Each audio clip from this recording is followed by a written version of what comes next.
Hello guys, welcome back to my channel Rupali dot Ganesh. কেমন আছো সবাই? আশা করছি ভালো আছো। সবাইকে গুড মর্নিং। আর এই যে সকালবেলা তখন বাজে 10টা, সাড়ে 10টার মতো। আর এদিকে আমি রান্না শুরু করে দিয়েছি। আর যেহেতু মাছ তরকারি রান্না করবো, তো সকাল সকাল এই যে আমি আগের দিনে বড় মাছ ছিল সেগুলো আর কি কাঁচা লঙ্কা দিয়ে, কাঁচা লঙ্কা বাটা, পেঁয়াজ বাটা দিয়ে আর কি, তো ওগুলো মশলাটাকে আর কি পেস্ট করে নিয়েছি। আর এই যে আমি টমেটো কুচি দিয়ে দিলাম, আর দিয়ে এই যে ভালো করে তরকারিটা সাঁতলানোর পর আর এইখানে মোটামুটি প্রায় হয়ে গিয়েছে।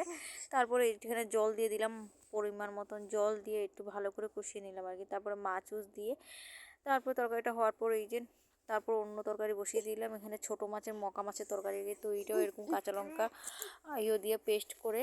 আর এদিকে এই তরকারিটা ভীষণ স্বাদ হয়েছিল, তো খেতে ভীষণ স্বাদ হয়েছিল। আর টমেটো, আবার এটাতে টমেটো দিয়েছি। আর যেহেতু টমেটো দিয়ে আজকে তরকারিগুলো সব, তো আর কি তারপর এই যে মশলা কষানোর পর এখানে কাঁচা মাছটা দিয়ে দিলাম। আর কাঁচা মাছ দিয়ে তারপর মানুষের হাতে মেখে বানায়, আমি হাতে মেখে বানাচ্ছি না, এখানে তরকারি দিয়ে বানাই যাচ্ছে। অনেক স্বাদ লাগে এরকমভাবে, যে বানাতে পারো না এরকম দিয়ে দিয়ে হাতে মাখলে মরিচটা লেগে যায় আর কি, তো তার জন্য আর কি, তো ঝাল মরিচটি। তারপর এই যে প্রায় আমার রান্নাটা এরকমভাবে দিয়ে আমি সাতলাতে দিয়ে দিলাম। আর 2-3 মিনিট পর আমি জল দিয়ে দিলাম।